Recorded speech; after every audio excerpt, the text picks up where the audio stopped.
Morning, Don. How about Luukkonen? Have you heard any more or gotten a better report on what's wrong with him? Yeah, as far as the details of the report, I don't have those. I don't want to go into those because I could get that wrong.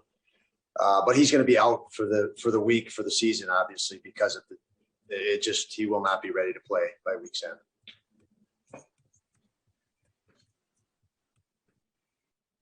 Hey, Coach. Jason Wolf at the Buffalo News. I was curious, with this being the final home game, what you're going to remember about the atmosphere at KeyBank this season, playing in front of, an empty arena for all but a handful of games, and, how that environment maybe affected the players, affected the coaches, just affected the game itself. Yeah, I mean, it certainly is. You miss it. You miss the energy and the adrenaline in the building. We have piped in noise, which helps, but you don't have the emotional swings that you have and the adrenaline surges that you have to the level that you would when you have a building full of Sabre fans and people going crazy. So that was a big miss for everybody this year.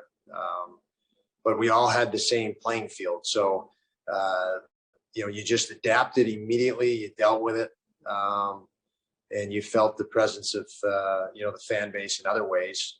Obviously, you're in the NHL and there's such a strong history, certainly with our team and our organization, that you do feel that day to day when you walk in the locker room and you prepare for a game. You put that jersey on or you look at the logo. There's a lot of meaning still to that, a powerful message there. But we did miss the fan and the energy and emotion of the building. Hi, Don. Understanding that these types of statistics can be pretty random and maybe vary from rink to rink, but you had a decided edge in blocked shots last night. I'm wondering if that was part of, maybe an expected part of how you were approaching the game against a team like the Islanders, or because you had a goaltender playing in his first game. Yeah, I'm sure it was a combination of many things. I'd like to believe we just were more intense, positionally, and more intense, within our system, which we weren't early, but we did pick up our intensity, shortly after, if not later in the first. By the second and third, we were much better there. So I don't have an answer for you, Brian, why that may be the case. Again, I think it was many factors, but our intensity and intent was much stronger last night. And yes, the guys were immersed in helping Hauser and Michael in any way they could. I know that. Don, will the lineup be the same tonight? Any change? Yes. Yeah. Same lineup. Oh, you know what? I apologize. One change. Miller is going to go in. Borgen's going to come out. On a maintenance, and it's a maintenance issue for Borgen, and Miller will hop right in. Morning, Don. I've got two for you. First of all, do you expect maybe Dustin to be back sometime this week? He will not be back, Lance. He has had to go home with that family emergency, and again, with the timetable, there's no time for the return. Okay. And second of all, Jeff Skinner only had 2 shifts in the third period last night. There a reason for that? Was it an injury situation? Just trying to clarify there. Yeah, there's actually, I won't go into it in all the capacities, but really simple. It was more than Jeff. It was the fact that we went down to 9 forwards. I switched lines up because I thought certain guys were going and more in the moment last night. And it was a situation where we felt we could come back in the game because of the energy on the bench. So when I popped Anders Bjork up there, the chemistry was real good and instant. And then late in the game, you get down to 10, 11 minutes, 13 minutes even.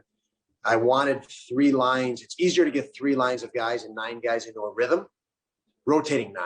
So, I even had a talk this morning with the team when that happens and we're in a situation we feel it's winnable, if there's 9 guys going that night, they're going to go, and we're going to keep them in a rhythm as a priority in that moment. And that's exactly what happened last night. I will say everybody's got bumps and bruises, different bumps and bruises that are a factor. So in that regard, Jeff's like many other players, and that's why I say I don't want to go into anything, because it's everybody's beat up in a certain way. But I thought the 9 guys that we played toward the end were the 9 that were in the best rhythm, and that was a decision made based on that, not on somebody else. Michael Hauser said last night, and totally understandable, that he's not in game shape since that was his first game in over a year.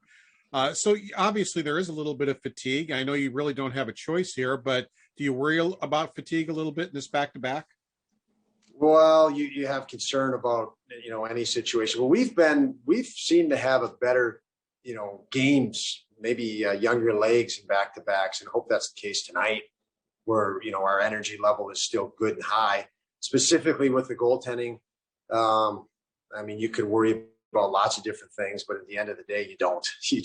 You play. You embrace the situation. You get excited for it, and you embrace the challenge. That if you are tired, hey, you fight through it. So I think Michael is one of those personalities.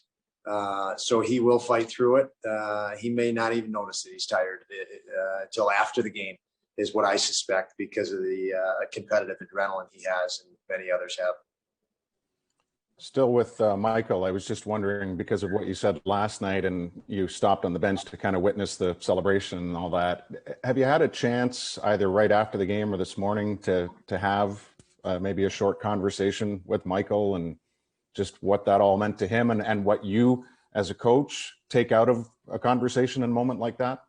Yeah, I will, Brian, have a conversation with him. I look forward to that, but just didn't feel, we're going into the next game, and he has a focus and intensity in preparation for that, as our team needs to as well. So there weren't, too many hugs and congratulations this morning. It's right back at it.